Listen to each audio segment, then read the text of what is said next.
చేసింది గొప్పగా చెప్పుకోవటం తప్పేం కాదు. కానీ తాను చేసింది గొప్ప పనా కాదా, అవగాహన లేకుండా తోచినట్లుగా చేసుకుపోయే తత్వం, అందులోని లోపాల్ని గుర్తించలేని వైఖరి ఏపీ ముఖ్యమంత్రి చంద్రబాబుకు ఎక్కువే. 9.5 ఏళ్లు నాన్ స్టాప్గా సీఎంగా పనిచేసినట్లు గొప్పలు చెప్పుకునే ఆయన హైదరాబాద్ అభివృద్ధి మొత్తం తన చలువేనని చెప్పుకునే చంద్రబాబు నోరు తెరిచి ఏదైనా అంశం మీద నాన్ స్టాప్గా చెప్పమంటే ఆయన పస ఏమిటో అర్థమైపోతుంది. సుదీర్ఘకాలం రాజకీయాల్లో ఉన్నానని చెప్పుకునే చంద్రబాబు కేంద్రంలో రాష్ట్రపతిని, ప్రధానిని నియమించే విషయంలో కీ రోల్ ప్లే చేసినట్లుగా డాబుసరి మాటలు చెప్పే ఆయన మాటల్లో డొల్లతనం ఇట్టే కనిపిస్తుంది. నిజానికి బాబులో సబ్జెక్టు కాస్తంతైనా ఉండి ఏడిస్తే ఈరోజు ఏపీకి ఇన్ని తిప్పలు పట్టేవి కావు. విభజన అనంతరం పోలవరం ప్రాజెక్టు అవసరాల దృష్ట్యా 7 మండలాల్ని తెలంగాణ నుంచి ఏపీలో కలిపిన వైనంపై తెలంగాణ రాష్ట్ర ముఖ్యమంత్రి కేసీఆర్ తరచూ తీవ్ర వ్యాఖ్యలు చేస్తుంటారు. తమ రాష్ట్రానికి 7-8 గ్రామాలైనా తిరిగి ఇవ్వాల్సి ఉందని, ఆ విషయాన్ని ఏపీ ముఖ్యమంత్రితో తాను మాట్లాడానని, ప్రధాని దగ్గరకు వెళ్లి మాట్లాడదామని చెప్పారని, ఆ విషయం మీద తాను దృష్టి పెడతానని కేసీఆర్ అదే పనిగా చెప్పినా దానికి సంబంధించిన క్లారిటీ ఇవ్వరు. ఇదొక్కటే కాదు, బాబుతో వచ్చే ప్రాబ్లం ఏమిటంటే ఆయన ఏ విషయంలోనూ తన వాదనను సమర్థంగా కానీ ఏపీ విపక్ష నేత వైఎస్ జగన్ అందుకు భిన్నంగా ఇరిగేషన్ ప్రాజెక్టుల మీద ఆయనకున్న సాధికారత అంతా ఇంత కాదు. ప్రాజెక్టుల రూపురేఖలు, వాటి వల్ల కలిగే లాభ నష్టాలతో సహా డిజైన్ల తదితర అంశాలపైన ఆయనకు పట్టు చాలా ఎక్కువ.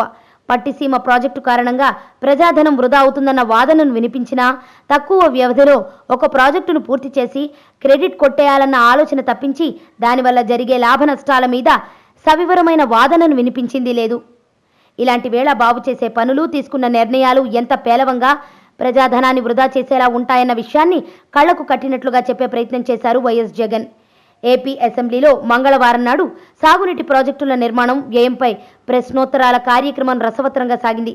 ఈ సందర్భంగా విపక్ష నేత వైఎస్ జగన్మోహన్ రెడ్డి ఏపీ ముఖ్యమంత్రి చంద్రబాబు చేసిన తప్పుల్ని కళ్లకు కట్టినట్లుగా చూపించడమే కాదు, ఆయన తప్పుల్ని బట్టలిప్పి చూపించిన వైనంపై పలువురి దృష్టిని ఆకర్షించింది. జగన్ ప్రసంగాన్ని విన్న వారంతా బాబు నిర్ణయాలు ఇంత దారుణంగా ఉంటాయా అన్న భావన కలగటం ఖాయం. అసెంబ్లీలో జగన్ చేసిన ప్రసంగంలోని ముఖ్యాంశాల్ని చూస్తే, కరెంటు ఛార్జీల కోసం 136 కోట్ల రూపాయల ప్రజాధనాన్ని ఖర్చు పెట్టి పట్టిసీమ నుంచి 110 రోజుల్లో 42 టీఎంసీల నీటిని ప్రకాశం బ్యారేజీకి తరలిస్తే అక్కడి నుంచి 55 టీఎంసీల నీటిని సముద్రం పాలు చేశారు. ప్రస్తుత ప్రభుత్వ నిర్వాకం ఇది. రాష్ట్రంలో సాగునీటి ప్రాజెక్టుల కోసం గత మూడేళ్లలో 15,213.83 కోట్ల రూపాయలు బడ్జెట్ కేటాయింపులు చేశామని, 21,632.23 కోట్ల రూపాయల వ్యయం చేశామని మంత్రి చెబుతున్నారు. అయితే ప్రభుత్వం గొప్పలు చెప్పుకుంటుందే తప్పించి మరొకటి లేదు. కృష్ణానది పరివాహక ప్రాంతంలో 2016-17లో 40% నీటి ప్రవాహం తగ్గింది. అదే మాదిరిగా తుంగభద్రలో 60%, పెన్నాలో, Nagarjuna Sagar, Tungabhadra high level canal సహా చాలా చోట్ల ఇన్ఫ్లో తగ్గింది.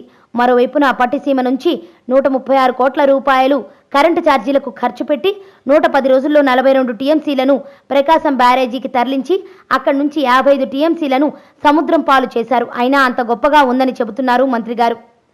అదే 100 కోట్లను తెలంగాణ ప్రభుత్వానికి R&R ప్యాకేజీ కింద కట్టి ఉంటే, అలా చేసి ఉంటే కృష్ణా డెల్టాలోనూ మిగిలిన చోట్ల నీళ్లు ఇచ్చే పరిస్థితి ఉండేది. కానీ ఆ పని చేయలేదు. అదే కాదు, శ్రీశైలం రిజర్వాయర్లో 854 అడుగుల పైచిలుకు నీళ్లు 150 రోజులు నిల్వ ఉన్నా రాయలసీమకు నీళ్లు ఇవ్వలేని అధ్వాన్న స్థితి. రాయలసీమకు నీళ్లు తీసుకువెళ్లే ఫ్లడ్ ఫ్లో కెనాల్ తయారు కాకపోవడం వల్లే ఈ పరిస్థితి తలెత్తింది. ఒకవేళ అదే తయారై ఉంటే గండికోటలో 26 టీఎంసీల నీళ్లు నిల్వ చేసుకునే పరిస్థితి ఉండేది. గండికోటతో పాటు చిత్రావతి, సర్వారాయ సాగర్ తదితర ప్రాజెక్టులకు నీళ్లు వచ్చేవి. ఇవేవి చేయకపోగా గండికోటకు 56 టీఎంసీల నీళ్లు ఇచ్చినట్టు చాలా గొప్పగా చెప్పుకుంటున్నారు. వాస్తవానికి 2012లోనే కలెక్టర్ శశిధర్ వేరే రూట్లో గండికోటకు 4 టీఎంసీల నీళ్లు తీసుకువచ్చారు. ఫోటోలు కూడా దిగారు. ఆ విషయాన్ని నేటి ప్రభుత్వం విస్మరిస్తోంది.